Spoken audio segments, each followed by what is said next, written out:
John McCaig with JesusChristTrust.net. Let's go into where it says in the Bible, one day is 1,000 years, because it has a lot of importance to that one item. Now, this happens at Judgment Day, okay? It's in Revelation 2, one day is 1,000 years. And so that because I want to get into this because someone asked me, what happens Judgment Day? And let me get into Judgment Day, okay? It has other ramifications. A lot. Anyway, one day is 1,000 years, okay?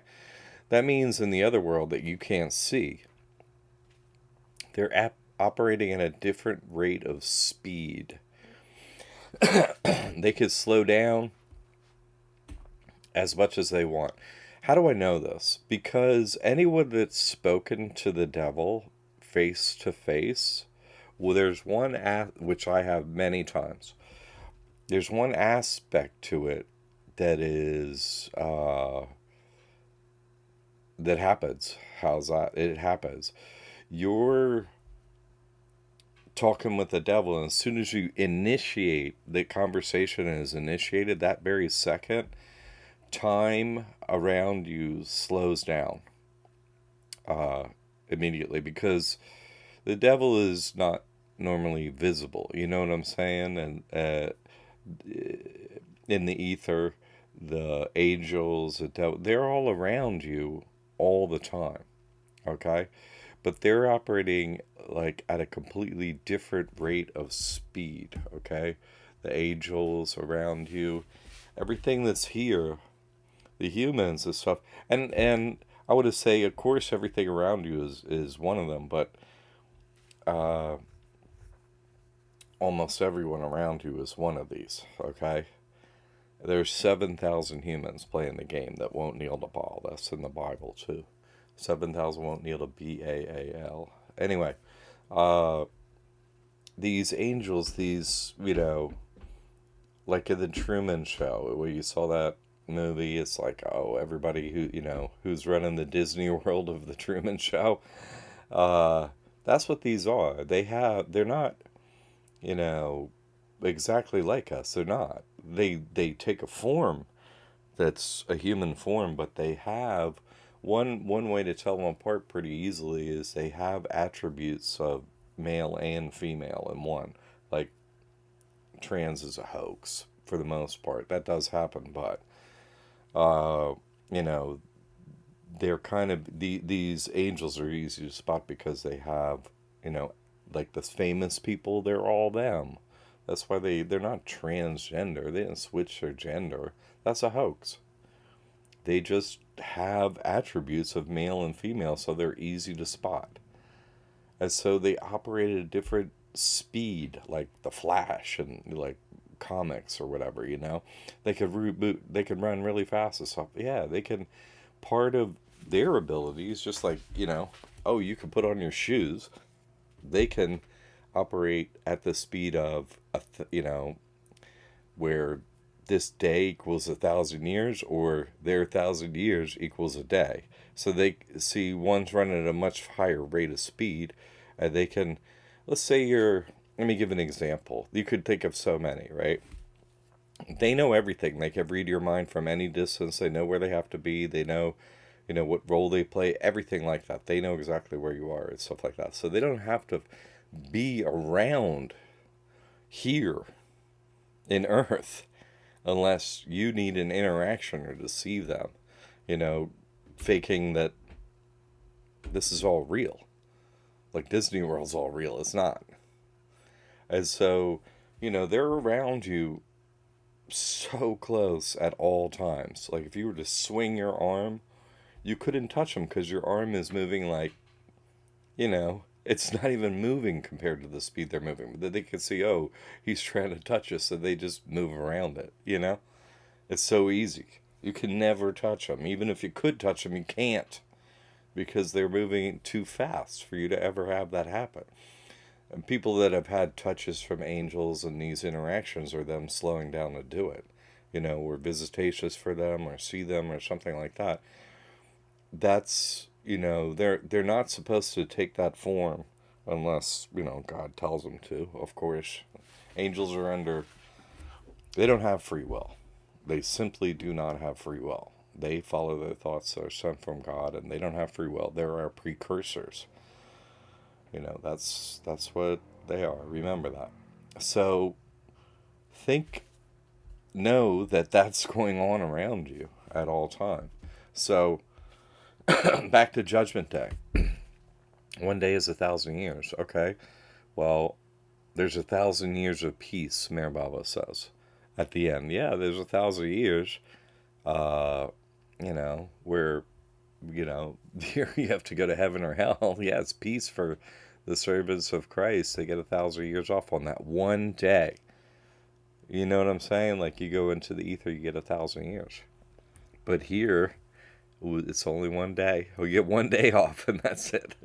If you're reincarnating, no, nothing more, no more. But it's 1,000 years over there, and I have been into the ethers several times now. You have to, uh, like Jesus died on the cross. You have to die twice, actually, with your heart stopping. And so in you know Hindu or the Eastern concepts of spirituality, it's called samadhi. Samadhi. It's also the name of Meher Baba's tomb. But I mean, so and when I touched that tomb, I went into samadhi immediately. So the name is appropriate. But you lose just the way you go to sleep. You don't see this world. It's not here. You either see something in your dreams or you see nothing. And so, and then that nothing, that's the original state of God. You reconnect with no veil to the original state of God, uh, the beyond state of God, as Meher Baba calls it. Now, and then you wake up, you're like, oh, I see this world again, right? You're here. But you don't, like an angel, uh, they, when they're here, they're in this world, and when they're not here, they're in their own world. Do you see what I'm saying? They don't go into that original state of God like that. They don't do that the way we do, like sleep. It's different for them. Time is a different thing for them. Because time doesn't. Let me let you know that when you go into samadhi and you go into that world where they are, it absolutely feels like time stops. Time exists really inside here, although one day is 1,000 years, right? It's almost as if time doesn't exist. There it's so slow. Like, that's the differential. You're like, one thing is, time doesn't exist. And it doesn't exist for God, really. You know what I mean? But there is this equation that relates to Earth, as so this mathematical equation, one day equals 1,000 years. Anyway, Judgment Day. Let's go back to Judgment Day. Judgment Day is in every, God made up every religion and put down every religious text and all this stuff and made it seem old and that it took thousands of years and all that stuff. It didn't. Time starts in 1969 and everything's here perfectly. Boom. Everything is here. You see everything click, like a light switch goes on. Happens in 1 second. And everyone's given memories and thoughts and all that stuff. How does creation happen? You think it must take a long time to make creation happen. Not for God. How is it? It's impossible. You know what I mean? So it could be impossible less than a second, in an instant, is how long it takes. But that 1,000 years is, you can read Revelation, right? Judgment Day is a day, but it's 1,000 years over there. It takes a long time to get every soul organized, send them to where they go, and have them do their time. of 1,000 years before reincarnation. And those individuals like myself that, you see, I've been told by the devil, face to face, right? Face to face. Jesus gives you God's grace. God gives you God's grace, okay? The devil has no part in that. None. Except for, it plays the part of your adversary so that you achieve that. Okay, so that's a necessity. But who gets that is decided by God. It's Jesus. Intervenes at the appropriate moment that you set up your death and steps in and is like, I'm going to save you, and that's how that happens. Okay, like there are two deaths, two samadhis, and the first one you meet with the formless God, the beyond God. In the final samadhi, you meet with God the Father, God the Son, and God the Holy Spirit, Meher Baba, Jesus Christ, and Gabriel, who I've met all in one go when touching Meher Baba's tomb. So if you go to Meher Baba's tomb and you have been on a spiritual path and you're looking for advancement, you will receive your judgment there if you touch that tomb. If you can, you will receive your judgment, and maybe your judge is nothing happened. You know what I mean? That's what most people, like, the first time I touched that tomb, the first time was in front of 50 people at least. And I lost my consciousness, and they put me in a room, and I met with God immediately, right there, touching that tomb. Pow! Into samadhi. Immediately, instantly. So you receive your judgment on earth if you are to be a true servant of Christ. You got work to do. And you touch that tomb, and you will be given your work. Period. You have no other purpose to your life at that point. As I have no other purpose, right? I thought I had purpose before them, but didn't. So anyway, I'm saying I was judged when I touched that tomb. You see what I'm saying? That's judgment. I was judged at that moment. You see? And that's what happens at Judgment Day. You are judged.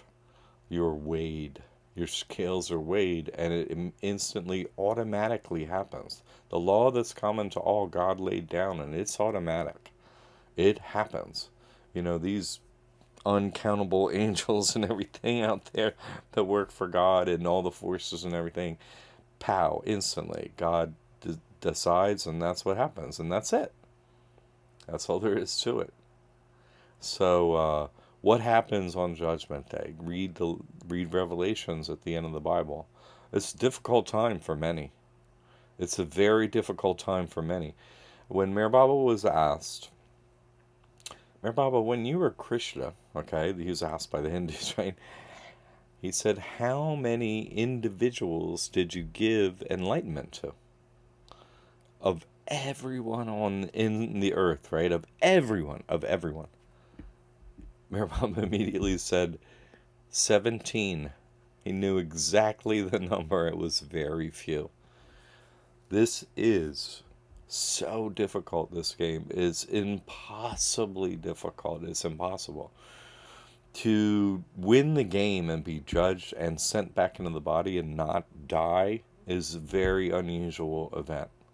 It's for very few individuals. There are only 56 alive who were that way, and there are only 5 perfect masters, 5 chosen to give service. I'm one of those 5 right now. I do North America basically, but that's not all. But there are 5 alive who, as Meher Baba says, precipitate his advent. In other words, I'm releasing the knowledge to everyone to change everyone's actions. Do you see what I'm saying? When you know what's going on, you change your actions slowly but surely, and that people change their actions has a snowball effect on our entire existence, this entire on Earth.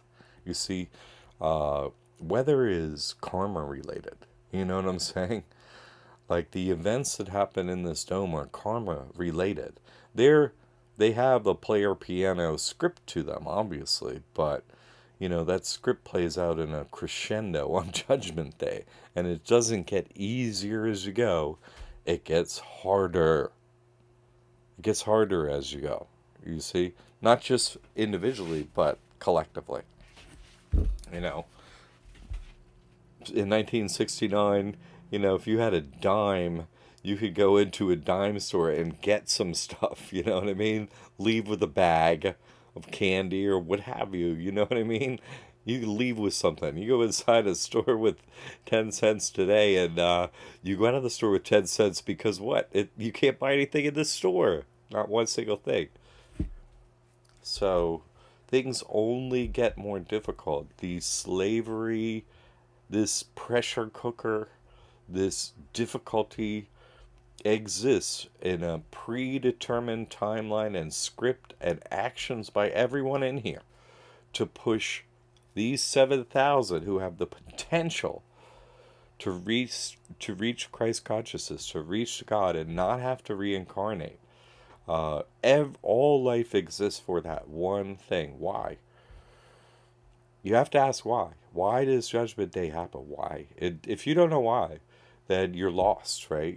If you don't know why? Because there's really one question to this life. Why? Why is this happening? Why? What is going on? Why does existence exist? Bear Baba is the first one that I've seen that answers that perfectly in God Speaks, and at many other places. Right? That God Speaks is a book of creation, written 3 times. Creation is described 3 separate times in that. Our existence is described 3 separate times perfectly with no error each time. So, and he's like, why is this happening? And he said, well, God, who is everything. I'm paraphrasing, of course. You should read it. Don't just take it like it's written perfectly. So, anyway, God in God's original state, right, has no sense of anything really except for God is, you see. And so God asked God, right? You know, kind of to know self, right? God's like, who am I? What am I? Right? The original whim, that uh fan fancy fancy is used as a word in Godspeak. Fan cy usually, but cy or c means sea, right? Fancy, who fans the sea? What God's form. God is also formless. It's not just a form, but outside of this dome, you could see the ocean up there, right? The sea, right? God is the ocean of love above the firmament, which we're imprisoned in. You see? God is up there. See this image right here? There's Christ. So here's the bubble we're in right there. There it is, right? And so time heads, come on out, everybody. Let's judge you. So that original whim of God fanned the sea. And that whim was like, I want to know myself. And in that instant, that created all of creation, including the part of God that's really the creation and all the parts that exist to existence were created when God had that thought. All of existence was then created instantly because God had the whim to know self. And that's what we are. We are individual drops of that ocean. But when a wave hits the beach, and the drops fly up. Are those drops still the ocean right before they land back in the ocean? Yeah, they are. They have every aspect of the ocean. They're not feeling it, right? They're feeling like, oh, I'm not with the ocean now. But see, we're not separate from God. It's just there's a veil here as we play this very difficult game. There's a veil making it, you feel, you have a feeling of separation, right? You're having an experience of feeling separate. That's real, okay? But that removal of that separation only occurs by your actions based on truth trying to get closer to God. And that's the only reason existence exists. Uh, Another way to put it is uh, a parrot flies free in the jungle. Okay? A parrot flies free in the jungle, has no concept of freedom, right? Doesn't understand. It is free, right? But it doesn't understand what freedom means. You go put that parrot in a cage, right? I lock it up in there. What do parrots do? You tell them what to do. Polly, what a cracker. And you don't tell them why Polly was a cracker. You're like, Polly, what a cracker. And eventually it's like, Polly, what a cracker. We're like parrots. We think we know something, but that's just because we've been told a pack of lies. And we don't know anything. All we know is what we've been programmed into us as absolute, total, utter lies. We're like a parrot. Blah, blah, blah. Saying what we were told, which is all a bunch of lies. So, later, after you trade that parrot in that cage and you keep that parrot in that cage over and over and over, you finally, that parrot wises up like, oh, I don't want to be in this cage. And one day it sees that door open, it flies out. That's when it knows what freedom is. That's what existence is for. Because God is already that. You see, and now we're having a feeling of not that. And only when we re-enter that feeling of God, then we have that, this is what I am. What that was before, that's false. That was there to so I could feel this feeling. But you can't feel a feeling if it's the only feeling you have. You have to feel the opposite of it to feel your true nature. That's why existence exists. And that's why when you reach the end, as I have, you don't reincarnate. You've already achieved all that's achievable. That it exists for just to get that feeling, that consciousness, and so on. It doesn't exist. Existence doesn't. You don't play a role in it past that time.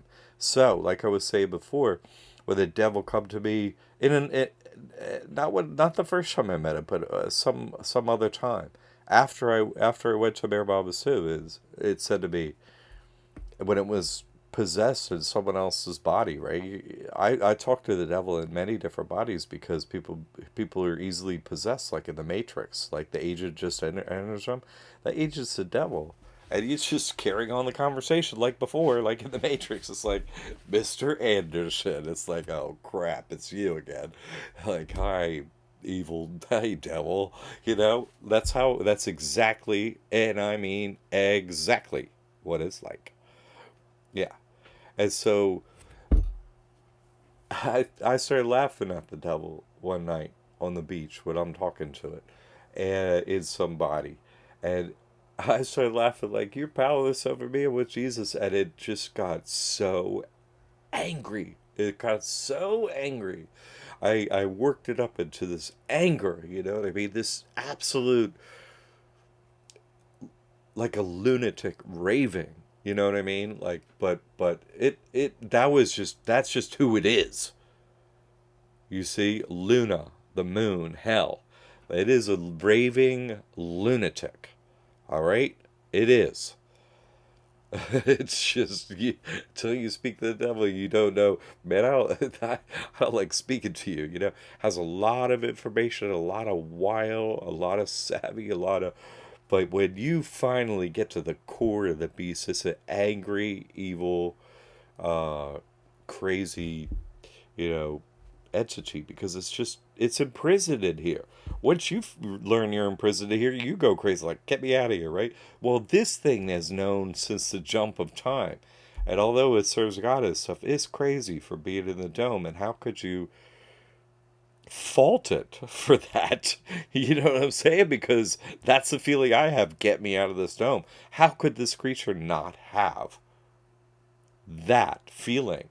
And so after meeting and talking with it, eventually I really developed compassion for it because it's like, this is a sad creature. It's doing its work. I respect that. I'm doing my work, but I don't have any animosity towards it anymore or anything like that. Now I have sorrow and this is different, what a difficult role to play. You know what I'm saying? Stuck in the dome and you never make it to God. It's like you're the loser all the time. Even though you run everything, you don't get what's actually important. You don't get back home to God. It's the one thing that life is for you can't do. And that has made this creature crazy, of course. But and when I worked it up into that, you know, oh, that anger. It yelled at me. It pointed at me. It yelled at me. It said, "You are never coming back from heaven ever again. I could take no souls while you're here." Word for word. I'll never forget those words out of your mouth. And next thing I said is, "I'm going to hold you to it." That's what I said. I was like, I did make a deal with the devil. The devil got so angry that it made a deal with me. And I said, I accept. That's the only deal I ever made with it. I was like, yeah, I don't want to come back. Done. Deal, buddy. Deal. You get nothing. But I'm not coming back. Deal. You're just out. I'm like, thanks, Warden. That's right. I'm going to mess your prison up. I'm going to burn it to the ground, right? Unless you get me out of here. Jesus is like, nah, you're staying. I'd like to see some ashes up in there, right? So, that's what's going to happen. See, 9/11/2001 is the halfway point. They celebrate it. Here, there it is, right there. This, the flag. 50 stars, 13 stripes, that's 63. 3 sixes, 666. We worship the devil, Add the field of blue, that's 64. That's a 64-year time loop. And there it is, right in an image of what it's going to look on Judgment Day. When I was asked, what's it going to look like on Judgment Day? You're looking at it, right? You think this is a bomb or something? No, this is the power of God that the devil is given by God. And this is just a reminder to people, hey, guess what? Hey, you idiots that think a plane did this. You better wise up and see this is what's going to happen to you when, right? 9/11, never forget. 9/11/2033 is coming. Never forget, never forget, never forget, never forget, never forget. I'll never forget. They never forget. Do you realize what you're up against? Can you finally see it? Do you have any idea of how difficult this game is? You see what I'm saying? It's so unreal. And when will it happen? Right? How about the morning of, right? Morning. How do you get that? Why do we call that time of day? Morning. Right? MOURNING. Right? The morning of September 11th. That's what it's going to go down, baby. So easy to see once you see it, isn't it? And it's impossible to unsee once you see it. And it never stops, right? It's in your head all the time, like it is for that 9/11, 9/11, never forget.